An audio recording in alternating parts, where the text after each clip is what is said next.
الحمد لله نحمده ونستعينه ونستغفره ونؤمن به ونتوكل عليه ونعوذ بالله من شرور أنفسنا ومن سيئات أعمالنا من يهده الله فلا مضل له ومن يضلله فلا هادي له ونشهد أن لا إله إلا الله وحده لا شريك له ونشهد أن سيدنا ومولانا محمدا عبده ورسوله أما بعد فأعوذ بالله من الشيطان الرجيم بسم الله الرحمن الرحيم يا أيها الذين آمنوا اتقوا الله وذروا ما بقي من الربا إن كنتم مؤمنين قال النبي صلى الله عليه وسلم لعن الله آكل الربا وموكله وكاتبه وشاهديه صدق الله العظيم وصدق رسوله النبي الكريم اللهم صل على محمد وعلى آل محمد كما صليت على إبراهيم وعلى آل إبراهيم إنك حميد مجيد اللهم بارك على محمد وعلى آل محمد كما باركت على إبراهيم وعلى آل إبراهيم إنك حميد مجيد. ہماری جو معاشرتی خرابیاں ہیں ان میں سے ایک خرابی یہ ہے کہ کچھ لوگ قرض دیتے ہیں لوگوں کو اور پھر اس پر سود لیتے ہیں. بینک تو یہ کام کرتا ہی ہے لیکن بینک کے علاوہ بھی کچھ لوگ اس شرط پر قرض دیتے اور لیتے ہیں کہ اس پر کچھ سود لیتے ہیں. حالانکہ سود حرام ہے اور سود کے بارے میں قرآن اور حدیث میں اتنی وعیدات ہیں جس کی کوئی انتہا نہیں. ہمارا کوئی ملک اسلامی ملک اس لعنت سے بچا ہوا نہیں ہے الا ماشاء اللہ. جس کو اللہ بچائے تو وہ اس سودی لعنت سے بچ سکتا ہے. اب دو چیزیں الگ الگ ہیں. ایک ہے قرض کا دینا اور لینا، یہ جائز بھی ہے اور قرض دینے والے کو ثواب بھی بہت ہے. ایک ہے کہ جتنی رقم قرض میں دی ہے اس رقم پر سود لینا اور پھر قرض دینا، سود مقرر کر کے قرض دینا، یہ بہت بڑا گناہ ہے. جتنی رقم آپ نے دی ہے قرض میں اگر آپ اتنے ہی لیں اور اوپر سود نہ لیں، آپ نہ لیں، تو اس پر کیا اجر آپ کو ملے گا؟ اگر آپ سود لیتے ہیں پھر آپ کو کیا گناہ ہوگا؟ ان دونوں باتوں کو ہم نے مختصر طور پہ عرض کرنا ہے. پہلی بات تو یہ ہے کہ آپ سود کے قریب نہ جائیں. کوئی معاملہ سودی ہو آپ نہ کریں، ورنہ آپ کی تسبیحات بے اثر، آپ کی نماز بے اثر، آپ کا قرآن پڑھنا بے اثر. یہ ایسی لعنت ہے، ایک مرتبہ کسی کے گھر میں یہ داخل ہو جائے یہ نکلنے کا نام نہیں لیتی. پہلے تو میں قرآن مجید کے پارہ نمبر 3 سے سود کے بارے میں جو وعیدات ہیں وہ عرض کرتا ہوں. ہدایہ کے حاشیے میں عربی میں اور اشرف الہدایہ میں اس بات کی مکمل صراحت موجود ہے کہ سود کی یہ سزائیں قرآن نے ذکر کی ہیں. نمبر 1، الذین یأکلون الربا، جو لوگ سود کھاتے ہیں، سود لیتے دیتے ہیں، لا یقومون الا کما یقوم الذی یتخبطہ الشیطان من المس، جو لوگ سود کھاتے ہیں قیامت کا دن ہوگا وہ اپنی قبروں سے نکلیں گے. ان کا کیا حال ہوگا؟ ان کا حال ایسے ہوگا جیسے کہ شیطان نے چھو کر ان میں جنون کی بیماری پیدا کر دی ہو. وہ دیوانے اور پاگل اور مجنون لوگوں کی طرح قبروں سے اٹھیں گے. یہ ان کا انجام بد ہوگا. یہ قرآن نے ذکر کیا. قرآن پڑھ کر دیکھ لیں آپ.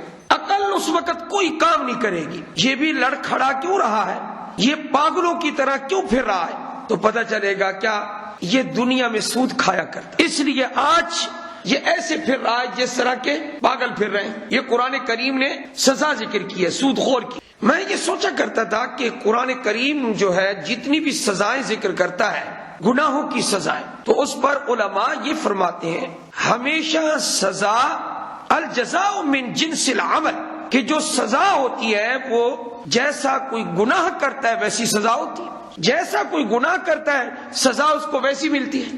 تو سود لینے والا اور سودی کاروبار چمکانے والا وہ اپنے آپ کو دنیا میں بڑا عقل مند سمجھتا ہے کہ میں بڑا کارنامہ کر چکا ہوں، تو اللہ تعالیٰ نے قیامت کے دن اس کو قبر سے جب اٹھانا ہے پاگل کر کے اٹھانا ہے۔ اللہ کہے گا کہ تو اپنے آپ کو عقل مند سمجھتا تھا، آج ہم نے تجھے کیا سزا دی کہ تجھے پاگل بنا دیا۔ دوسری ایک اور بات بھی ہے، اس میں بھی آپ غور کر کے دیکھیں، جو آدمی سودی کاروبار کرتا ہے وہ پیسے کے پیچھے پاگل ہو جاتا ہے، وہ دیوانہ ہو جاتا ہے۔ تو یہاں وہ پیسے کے پیچھے دیوانہ ہوا اور پاگل بنا، اللہ نے قیامت کے دن اس کو پاگل کر دیا، اس کو عقل سے فارغ کر دیا۔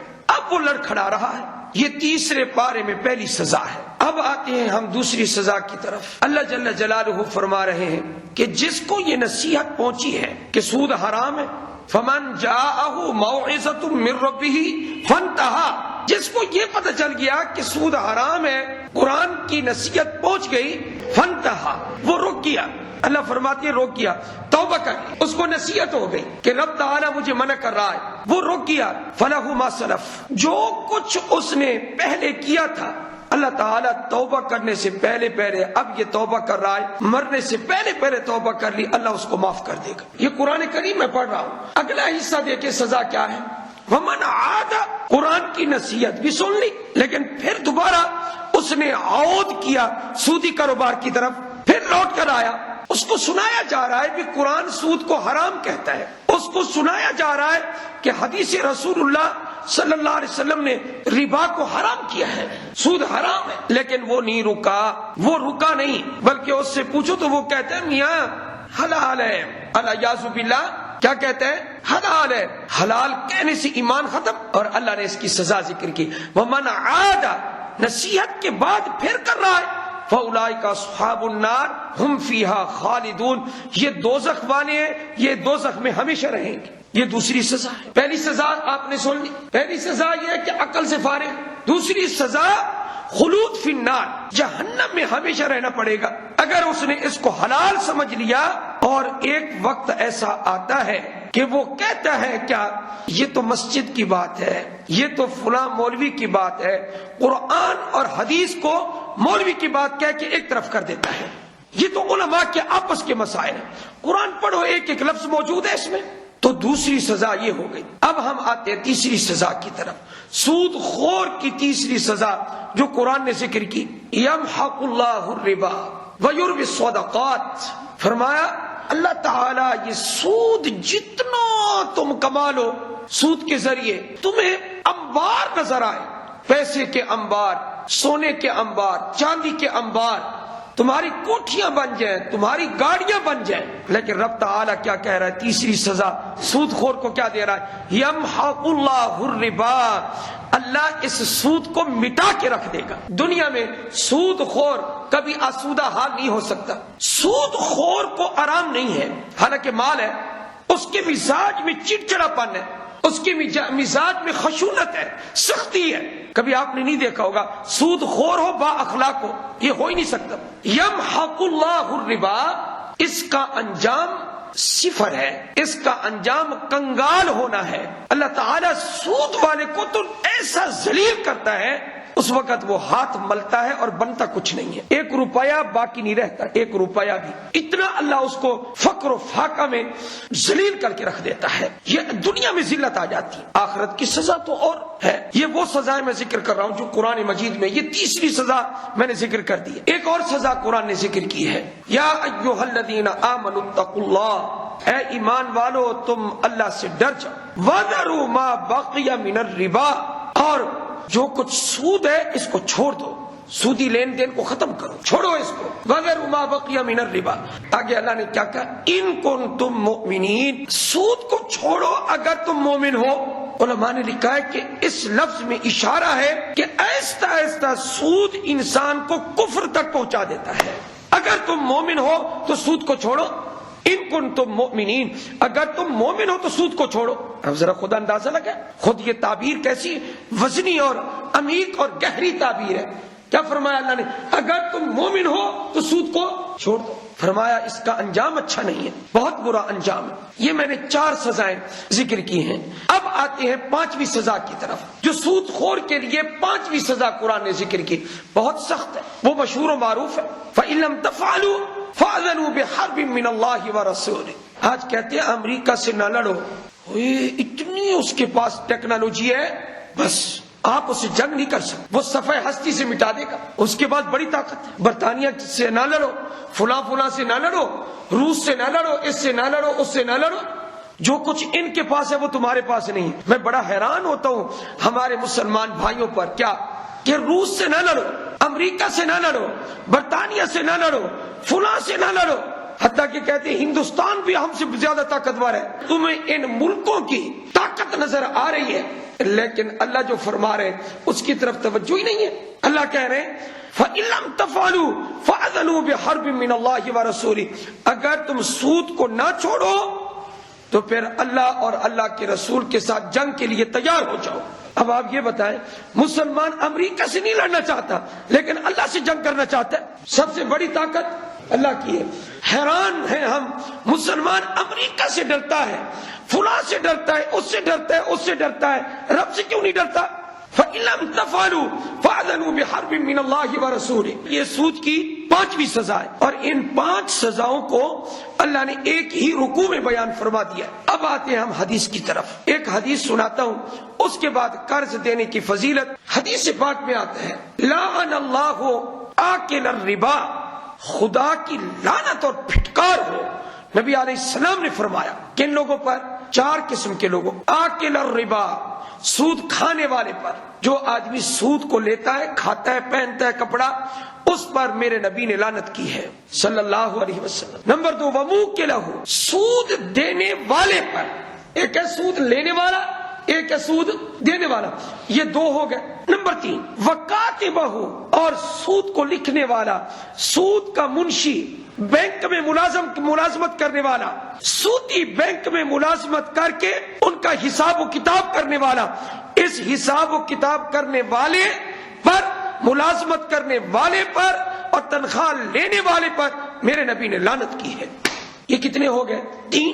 نمبر 4 وشاہدہ، اور سودی لین دین میں گواہ بننے والے لوگ، اس نے جی اتنی رقم دی تھی، اب اتنی دینی ہے، 1 لاکھ لیا ہے اور اب اس نے دینا ہے 1,10,000، 10,000 سود کا، اور 2 بندوں کو گواہ بنا لیا۔ تو جو بندے سودی معاملے پر گواہ بنیں گے میرے نبی نے ان پر بھی لعنت کی ہے صلی اللہ علیہ وآلہ وسلم۔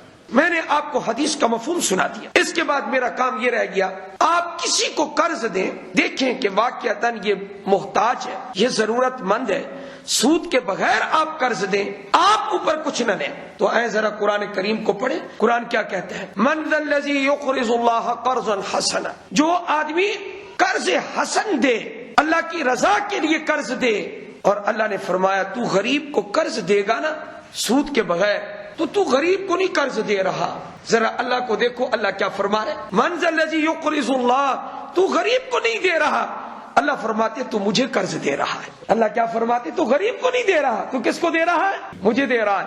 من ذا الذی یقرض اللہ قرضا حسنا فیضاعفہ لہ اضعافا کثیرا، جب تو میرے ساتھ معاملہ کر رہا ہے تو ٹھیک ہے، اس غریب کو تو دے رہا ہے، تو نے 10,000 دیا، تو نے 10 ہی لینا ہے، وہ بیچارہ تجھے زیادہ نہیں دے سکتا، وہ غریب ہے، وہ نہیں دے سکتا، لیکن رب تعالیٰ فرماتے ہیں تو نے میری رضا کے لیے اس کو دیا ہے، فَيُضَاعِفَهُ لَهُ أَضْعَافًا كَثِيرًا، میں اللہ وعدہ کرتا ہوں میں اس کو بہت بڑھا دوں گا تیرے لیے۔ کون بڑھا دے گا؟ لوگوں سے بڑھوتری نہ لو، اللہ کہتے ہیں لوگوں سے نہ بڑھواؤ، آؤ میں تمہیں بڑھا دوں گا۔ فَيُضَاعِفَهُ لَهُ أَضْعَافًا كَثِيرًا، لوگوں سے زیادہ لوگے وہ حرام ہوگا، اور اللہ کی طرف سے جو برکت آئے گی وہ تمہارے وہم و گمان سے بھی زیادہ ہوگی۔ فَيُضَاعِفَهُ لَهُ أَضْعَافًا كَثِيرًا وَاللَّهُ يَقْبِضُ وَيَبْسُطُ وَإِلَيْهِ تُرْجَعُونَ۔ اے اللہ یہ کتنی مخلوق تو نے پیدا کی ہے۔ اللہ فرماتے ہیں میرے پاس رزق بہت ہے، اتنا رزق ہے کہ سب کو کھلانے کے باوجود بھی میرے خزانوں میں کوئی کمی نہیں آئی اور نہ آئے گی۔ کے خزانوں میں کوئی کمی نہیں ہے. فرمایا جس کا میں چاہتا ہوں رزق فراخ کر دیتا ہوں اور جس کا چاہتا ہوں میں تنگ کر کے رکھ دیتا ہوں. تنگ کرنا بھی کسی حکمت کی بنا پر ہوتا ہے.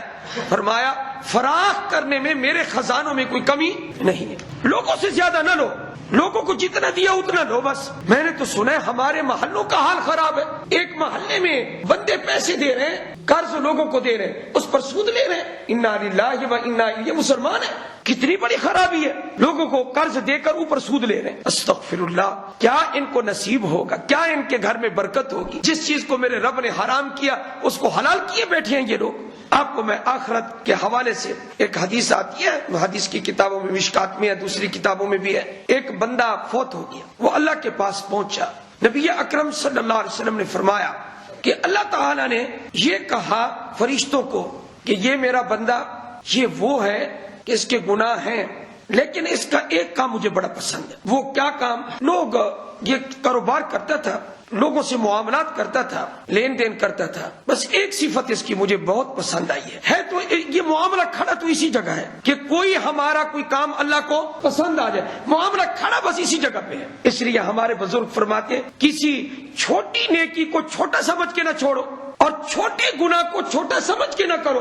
تو فرمایا یہ میرا بندہ ایک کام کرتا تھا اگرچہ گناہ گار لیکن مجھے اس کا ایک کام بڑا پسند ہے. کاروبار کرتا تھا اور لین دین میں یہ اپنے کارندوں کو کہتا تھا ہاں بھائی ذرا غور کرنا دیکھنا. اپنے نوکروں کو کہتا تھا دیکھنا ذرا غور کرنا، جو آدمی مجبور ہے فوری طور پر ادائیگی نہیں کر سکتا، مال خرید لیا فوری طور پر ادائیگی نہیں کر سکتا، اس کو مہلت دے دو. اس کو 1 مہینے کی مہلت چاہیے، ہاں ٹھیک ہے آج چیز خریدی ہے آج میں ادا نہیں کر سکتا، ٹھیک ہے چل 1 مہینے تک تجھے مہلت ہے. تو بعض لوگوں کو یہ مہلت دے دیتا تھا اور بعض ایسے تنگ دست ہوتے جو بالکل بیچارے ادا نہیں کر سکتے تھے.